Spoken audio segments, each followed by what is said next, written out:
Identitas historis Nimrod 1. Identitas historis Nimrod tidak diketahui, tetapi mungkin Nimrod sama dengan Nudimut sama dengan Enmerkar.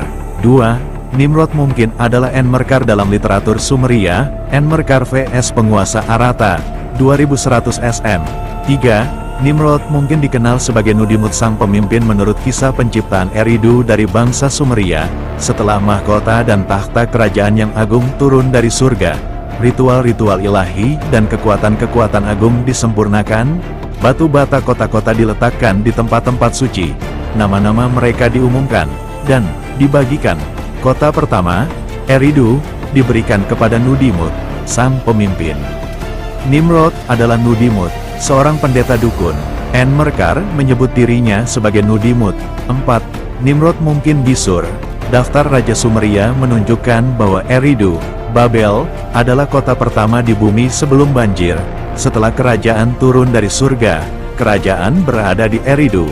Kemudian setelah banjir, Gisur, kemungkinan Nimrod, disebut sebagai penguasa di kota bernama Kus, sesuai nama ayahnya, Kus. Setelah banjir melanda, dan kerajaan turun dari surga, kerajaan berada di Kis. Kus di Kis. Gisur menjadi raja, ia memerintah selama 1200 tahun. Dalam daftar Raja Sumeria, suatu kemungkinan kebetulan, ada 10 raja sebelum banjir yang cocok dengan 10 generasi dari Adam hingga Nuh dalam kronologi Alkitab Kejadian 5. 5. Nimrod bukan Sargon I dari Akkad, 2320-2265 SM. Nimrod bukanlah Gilgamesh. Gambaran umum Nimrod. 1. Apa yang Alkitab katakan tentang Nimrod? Hanya 3 bagian. Putra-putra Ham adalah Kus, Misraim, Put, dan Kanaan. Putra-putra Kus adalah Seba, Hawila, Sabta, Raema, dan Sabteka, dan putra-putra Raema adalah Seba dan Dedan. Kus adalah ayah Nimrod, ia menjadi pahlawan di bumi. Ia adalah seorang pemburu yang gagah perkasa di hadapan Tuhan, oleh karena itu dikatakan, seperti Nimrod, seorang pemburu yang gagah perkasa di hadapan Tuhan. Awal kerajaannya adalah Babel, Erek, Akkad, dan Kalne, di tanah Sinear. Dari negeri itu ia pergi ke Asyur, lalu membangun Niniwe, Rehoboth Ir, Kalah, dan Resen di antara Niniwe dan Kalah. Itulah kota besar itu. Kejadian 10 ayat 6-12.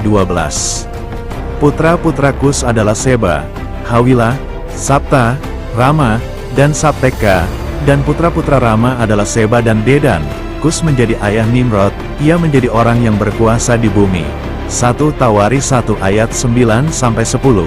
Mereka akan menggembalakan negeri Asyur dengan pedang, negeri Nimrod di pintu-pintu masuknya, dan dia akan melepaskan kita dari Asyur ketika dia menyerang negeri kita, dan ketika dia menginjak-injak daerah kita. Mika 5 ayat 6. 2. Nimrod dalam Alkitab memberontak terhadap orang tuanya, kerajaan Ararat yang ada, norma budaya vegan dan Tuhan. Nimrod adalah cicit Nuh dan putra Kus, kemungkinan lahir sekitar tahun 3225 SM. Nimrod mendirikan Asyur dan kota Babel, Uruk Ereh dan Niniwe. Nimrod kemungkinan besar adalah manusia pasca banjir pertama yang menormalkan makan daging. Nimrod mempromosikan dan menciptakan jajaran dewa-dewa pagan Sumeria seperti Enlil, Anu, Enki, dan Inanna. Yosua secara tidak langsung merujuk pada Nimrod ketika ia menyebut, Allah-Allah nenek moyangmu di seberang sungai Efrat, Yosua 24 ayat 2,15. Nimrod membangun Menara Babel pada tahun 2850 SM. Nimrod masih hidup ketika tulisan ditemukan setelah bahasa dibagi pada tahun 2850 SM, dan mungkin secara pribadi berperan penting dalam penemuan bahasa tulis pertama, seperti yang disaksikan dalam kisah Sumeria tentang Enmerkar vs Raja Ararat, 2100 SM. 3. Ringkasan kronologis Nimrod, penciptaan, 5554 SM. Banjir, 3298 SM. Nimrod lahir, cucu Ham, 3225 SM. Nimrod mendirikan Babel dan Uruk, Ereh, 3200 SM. Menara Babel, 2850 SM. Usia Nimrod 375. Veteran Babel, yang menyaksikan langsung Menara Babel.